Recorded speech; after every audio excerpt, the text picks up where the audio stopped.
જય નુરાપીર દાદા. આપણે છીએ અત્યારે મોટા નુરાપીર આશ્રમ કોબા અને આપણે અત્યારે જઈ રહ્યા છીએ ગરીબદાસ બાપુના વિસામે.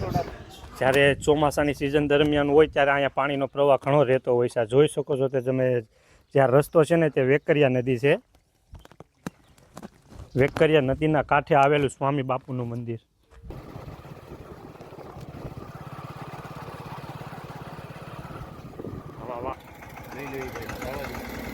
જય નુરાપીર દાદા, જય ગરીબદાસ બાપુ.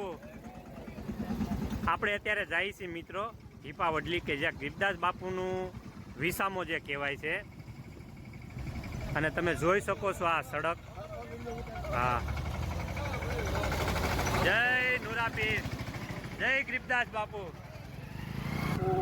ગોબાથી હિપાવડલી જતા તોય ત્યાં વિસામો લેતા, અને ત્યાં હિપાવડલીથી જ્યારે ગોબા આવતા ત્યારે પણ ત્યાં વિસામો લેતા. એટલે ત્યાં એક બાપુનું મંદિર બનાવવામાં આવેલું છે અને ત્યાં આપણે જઈ ત્યાંનો સંપૂર્ણ વિડીયો ઉતારી અને તમને તેમના મંદિરના દર્શન પણ કરાવીએ.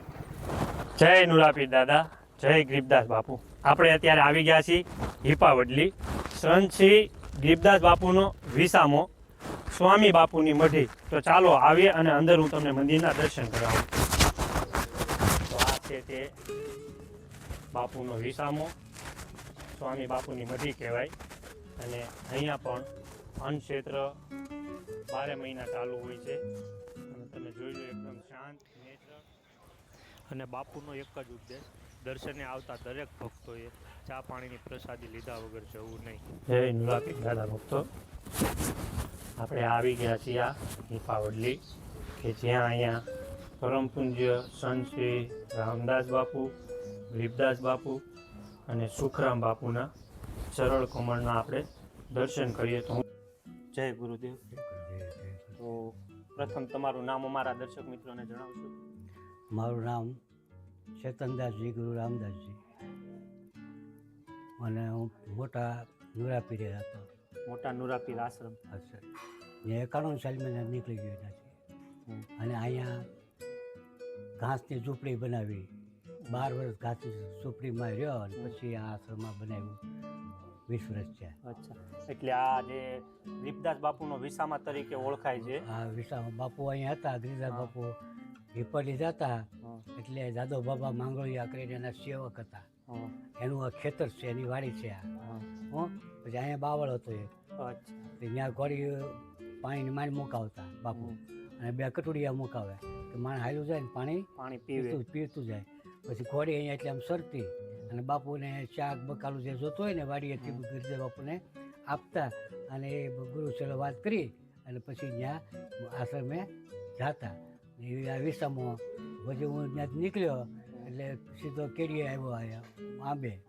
એ જાદવ બાબા હતા. મને કે કેમ તમે આમ એક વચ્ચેના 2 ભાગ કરીને નીકળી ગયા? મેં કે મેં રજા માગી છે બાપુ પાસે, મારે કોઈ વસ્તુ જોતી નથી અને કોઈ મારે જો દર્શનનો અધિકારી છું, મારે એટલું જોઈ છે, એમાં મારે પડપડ કરવી નથી. પછી નીકળી ગયો તો કે હવે અહીંયા તમે ગણાય માંડો. પછી એને મને અહીં ગણાય મંડાવ્યા. એટલે ગરીબદાસ બાપુ જ્યારે હિપાવડલી ભિક્ષા માંગવા આવતા અને પ્લસ અહીંથી પાછા ગોબા જતા ત્યારે અહીંયા જે મોટું વૃક્ષ હતું તેમની નીચે બેસતા, વિસામો લેતા. એટલે આ ગરીબદાસ બાપુની વિસામો મંદિર કે સ્વામી બાપુની મઢી તરીકે ઓળખાય છે. તો મિત્રો, અત્યારે જે ગોબા ગામની અંદર ઉત્સવ ઉજવાઈ રહ્યો છે, પરમ પૂજ્ય સંત શિરોમણી ગરીબદાસ બાપુની જે 50મી નિર્વાણ તિથિ છે, તો તે જે ગરીબદાસ બાપુ જ્યારે આજથી વર્ષો પહેલાં આ એક નાનું એવું ગામ હતું કે જ્યાં બાપુ આ ગામ ભિક્ષા માગવા આવતા ત્યારે કોઈના ઘરેથી લોટ કાચો સીધો મળતો, અને પાછા જ્યારે ગોબા જતા હતા ત્યારે અહીંયા મોટું ઘટ વૃક્ષ હતું, તેમની નીચે તેઓ વિશ્રામ કરતા હતા. એટલે આ મંદિરને બાપુની વિશ્રામ મંદિર તરીકે અને સ્વામી બાપુની મઢી તરીકે ઓળખાય છે. તો મિત્રો, વિડીયોને સંપૂર્ણ નિહાળજો. વિડીયો સારો લાગે તો વિડીયોને લાઇક શેર કરી, ચેનલમાં નવા તો ચેનલને સબસ્ક્રાઈબ કરી દેજો. તો બોલો ગરીબદાસ બાપુની, સુખરામ બાપુની જય, નુરાપીર દાદાની જય.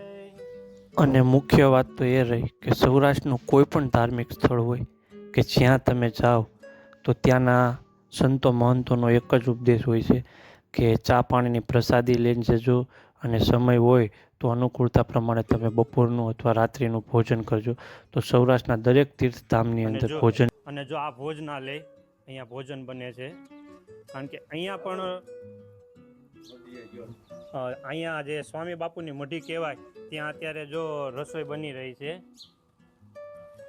જય ગુરુદેવ. જો અહીંયા બધો કાચો સીધો મરી મસાલા શાકભાજી અને જો અહીંયા મોટી મોટી ચૂલ બનાવેલી છે અને જો આ વિશાળ જગ્યા છે. તો મિત્રો આ છે સ્વામી બાપુની મઢી, ગરીબદાસ બાપુનો વિસામો. અને અહીંયા રોજની માટે, કારણ કે 10, 20, 25, 50 કોઈ એવી તિથિ હોય તો વધારે માણસો હોય છે. અને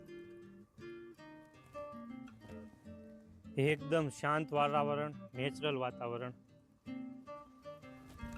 આજે સ્વામી બાપુની મઢી કહેવાય છે, ત્યાં 12 મહિના અન્નક્ષેત્ર ચાલુ હોય છે. બપોરે કોઈ પણ ભક્તો આવે તો પણ અન્નક્ષેત્ર ચાલુ હોય છે, રાત્રિ દરમિયાન અન્નક્ષેત્ર ચાલુ હોય છે. તો આ એક જોવામાં તમને મંદિર નાનું લાગે, પણ મંદિર નાનું નહીં, ભવ્ય અને વિશાળ મંદિર છે કે જે ગરીબદાસ બાપુ જે મોટા નુરાપીર આશ્રમ ઘોબા પણ અન્નક્ષેત્ર ચાલુ હોય છે અને આ મંદિરે પણ અન્નક્ષેત્ર ચાલુ હોય છે. તો જો બાપુ પણ તમને એના વિશે 2 શબ્દ કહે છે, એ તમે સાંભળો. શું બાપુ? આ અન્નક્ષેત્ર ચાલુ છે. સવારમાં લોટે જાય ગામમાં ઈપડલી ભિક્ષા અર્થી કરી આવી, કાચું સીધું મળે ને અહીંયા ધૂણે ચેતન કરી અને અતિથિ અભ્યાગતો, સાધુ બ્રાહ્મણ, લુલા લંગડા ગાંડા ઘેલા એ બધા અહીંયા ખાઈ પીવે અને મોજ કરે, આનંદ કરે અને અમે આનંદ કરીએ છીએ. જય માતાજી, જય ગુરુદેવ. અને બીજું કે અહીંયા રહેવાની પણ વ્યવસ્થા છે. તો તમે જોઈ શકો છો. જુઓ અહીંયા તમામ પાગરણ જેમ કે ગાડલા, ગોદડા, રજાઈ, ઓશિકા, તકિયા 500 થી 1000 માણસની વ્યવસ્થા હોય ત્યાં સુધીની બધી જ વ્યવસ્થા છે. ખૂબ જ સરસ, ખૂબ જ સુંદર આશ્રમ છે. તો એકવાર અવશ્ય વિસામો મંદિર અને સ્વામી બાપુની મઢી છે ત્યાં એકવાર ચોક્કસથી મુલાકાત કરજો. તો મિત્રો મેં તમને વિસામાનો સંપૂર્ણ વિડીયો બતાવ્યો. વિડીયો સારો લાગે તો લાઇક શેર કરી, ચેનલમાં નવા હો તો ચેનલને સબસ્ક્રાઈબ કરી, કોમેન્ટમાં જય ગરીબદાસ બાપુ લખવાનું ભૂલશો નહીં.